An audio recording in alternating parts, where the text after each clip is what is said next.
C'est avec un plaisir toute une nuit que je vous retrouve dans le cadre de ce nouveau programme, le fauteuil d'honneur sur 2ZFM. Le fauteuil d'honneur, c'est ce programme qui donne la parole aux hommes et femmes qui font bouger les lignes au sein de notre société et qui contribuent au développement du Cameroun. Pour ce baptême de feu, nous recevons le gouverneur Kildadi Takege Boukar de la région de l'Adamawa. Madame, Monsieur, merci de rester sur 2ZFM. Merci de suivre le fauteuil d'honneur. Moazou Soumanou et Merveille Meiriga reçoivent dans le fauteuil d'honneur le gouverneur Kildadi Takege Boukar. Regardez, on se retrouve derrière. Population de la région de l'Adamawa, population de la ville de Ngaoundéré, bienvenue à 2ZFM, bienvenue au fauteuil d'honneur. Cet après-midi, nous allons recevoir l'homme à la tête de cette région. Son Excellence, Monsieur le gouverneur Kildadi Takege Boukar. Avant de commencer avec l'émission, avant d'entrer dans le vif du sujet, nous allons prendre notre toute première ponctuation musicale avec Sadiana dans son titre Adamawa. À tout de suite. Voilà. Adamawa Ngaoundéré, lesdindi marandi barka. Adamawa Ngaoundéré, misalmini, misalmini, misalmini, misalmini domodon.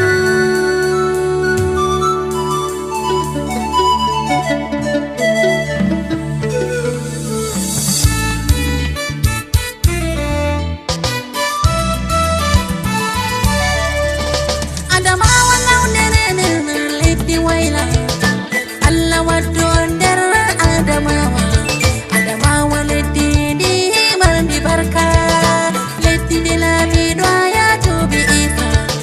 Funa mari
commencer avec les questions.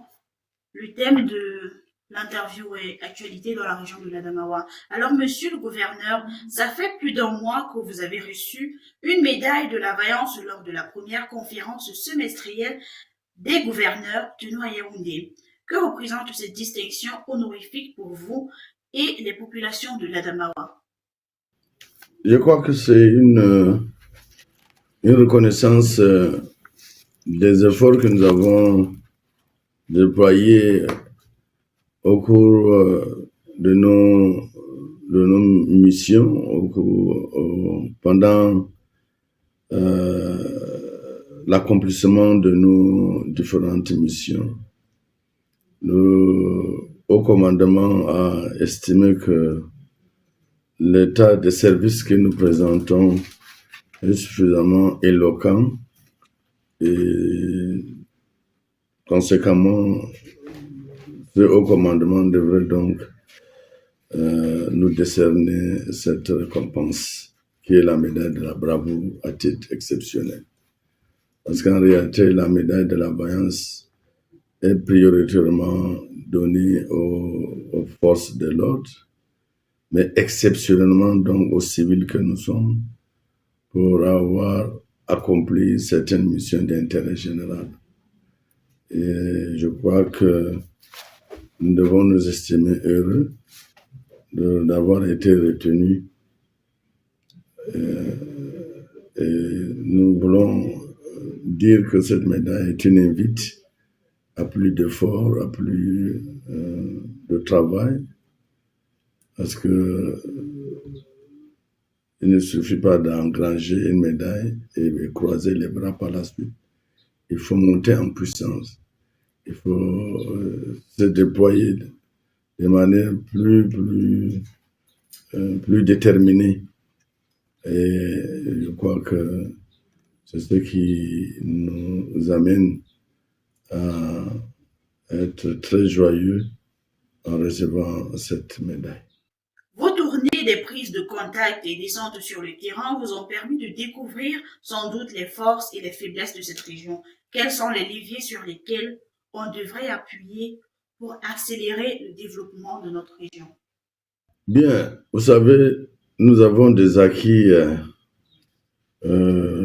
bien connus, des acquis parmi lesquels il y a la paix, la tranquillité, l'ordre public.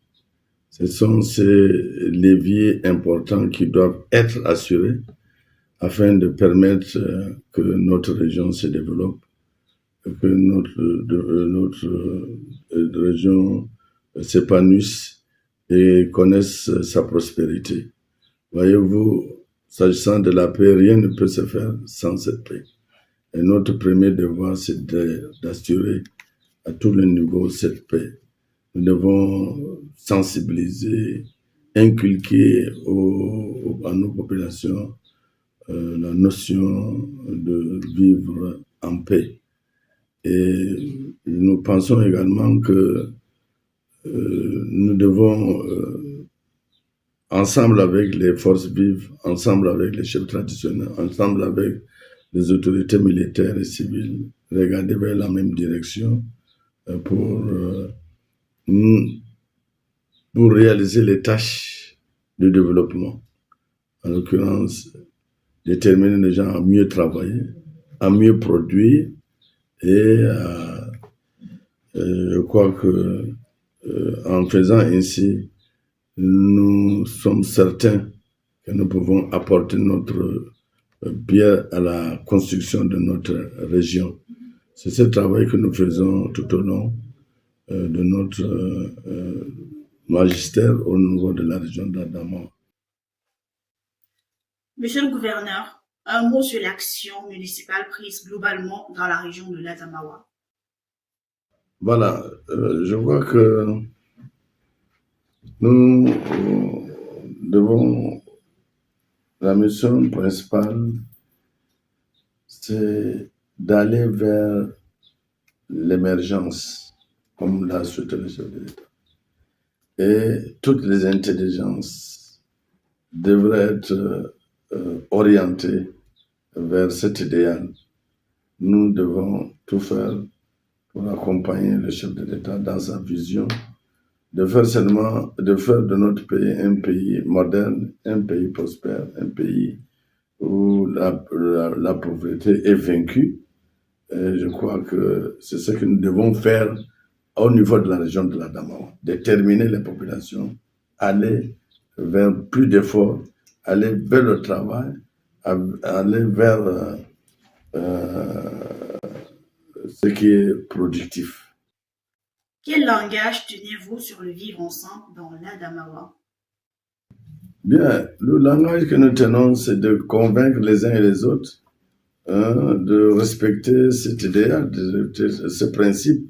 C'est un principe fédérateur, un principe qui interpelle les uns et les autres de vivre en solidarité, de partager les mêmes joies, de partager les mêmes peines et que dirais-je, de se sentir frères et sœurs afin de relever les défis qui sont nombreux, défis de développement, défis d'unité, d'intégration, tous ces défis sécuritaires, politiques, culturels, tout ça. Tous ces défis devraient être ensemble, devraient être relevés lorsque nous sommes ensemble, lorsque toute la population se sentent frères et sœurs. C'est ce qu'il faut promouvoir en réalité. Il faut promouvoir ce vivre ensemble pour aller vers le progrès, vers la paix. Votre Excellence, Monsieur le gouverneur de la région de l'Adamawa, que dire du maintien de l'ordre, l'insécurité, l'acquisition des titres et problèmes fonciers dans l'Adamawa? Bon, le maintien de l'ordre, c'est notre matière de base. Il faut que l'ordre et la paix prévalent dans toutes nos villes, dans toutes nos agglomérations. C'est la raison principale qui nous guide à rappeler chaque fois à nos populations que l'ordre doit être maintenu à tout prix et à tous les prix. L'ordre public, c'est ce qui permet à nos sociétés d'avancer. Le titre foncier, là également, nous savons que c'est un domaine important qui doit être suivi par les autorités administratives afin qu'il n'y ait pas de désordre à ce niveau. Le titre doit se délivrer selon les lois et les règlements qui sont en vigueur. Il ne faut pas qu'il y ait de l'injustice ou bien de mauvaises pratiques dans ce secteur. Nous veillons ensemble avec les autorités administratives à ce que les conditions prévues par la loi soient respectées. Les délais de délivrance de ces titres fonciers soient respectés et que les procédures en vigueur soient respectées par les uns et les autres. Et qu'en est-il des inscriptions sur les listes électorales dans l'Adamawa? Et qu'en est-il des inscriptions sur les listes électorales dans l'Adamawa?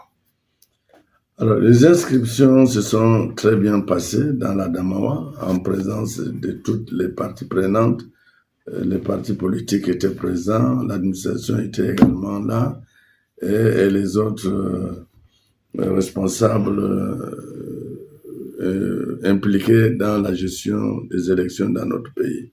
Alors, au cours de cette année, les inscriptions se sont bien déroulées et elles ont commencé le 2 janvier 2024 chez nous et elle a pris fin naturellement le 31 août 2024, sans problème. Alors, monsieur le gouverneur, quel serait votre mot de fin? Bien, mon mot de fin, c'est de demander à la population et à toutes les forces vives de préserver l'essentiel qui est la paix, de préserver l'essentiel qui est l'unité, de préserver l'essentiel qui est l'intégration, la solidarité, de vivre ensemble.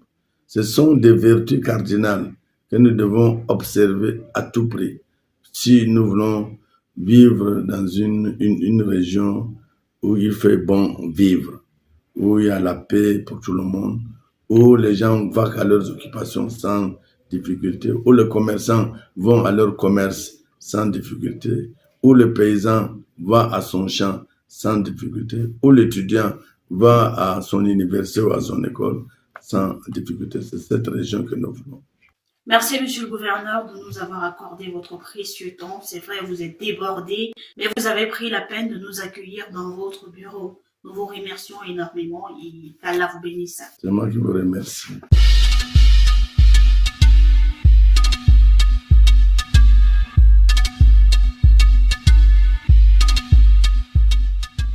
L'Adamawa est l'une des 10 régions du Cameroun, un point d'intersection entre la partie méridionale et la partie septentrionale du Cameroun, frontalière du Nigeria à l'ouest et de la République centrafricaine à l'est. Elle est la 3e plus grande région du Cameroun avec une superficie de 63 691 km² derrière le nord et le centre. Elle s'étend sur 21 communes et 100 départements, à savoir le Ndjérém, le Faro et Deyo, le Mbéré, le Mayo-Bagno et la Vina, qui est le chef-lieu de la région. Une particularité, tous ces départements portent les noms des cours d'eau, une des raisons pour lesquelles la région est surnommée de région Château d'eau du Cameroun. La région de l'Adamawa constitue le nœud hydrographique le plus important du pays.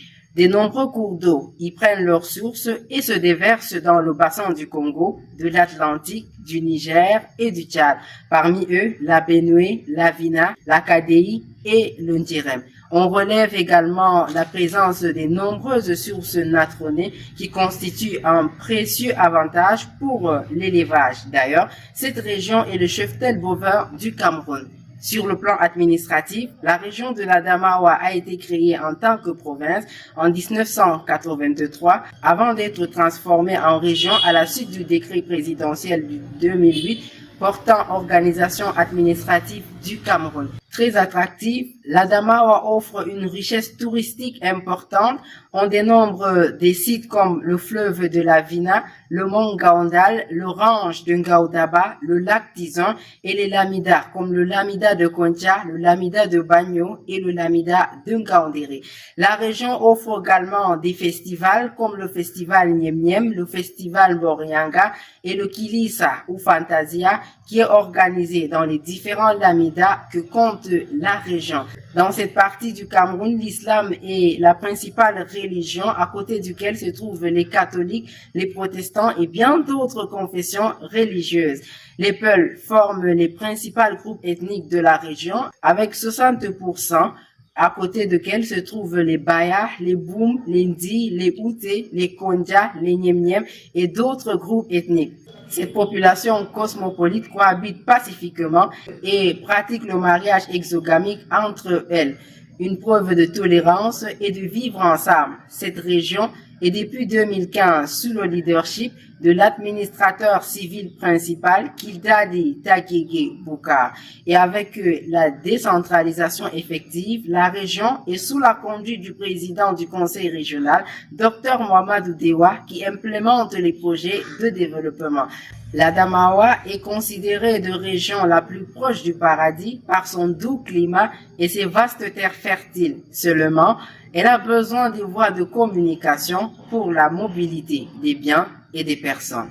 Tout le monde est la bienvenue dans cette région. Faites-y un tour et vous allez repartir satisfait. C'était là le tout premier numéro de votre magazine radiophonique et web, le fauteuil d'honneur sur 2ZFM. Merci de l'avoir suivi. L'équipe de production est constituée de Merveille Meriga, Abou Marou Iawa, à la coordination, Moazou Zoumanou, à la supervision générale, Alonso Ligouane.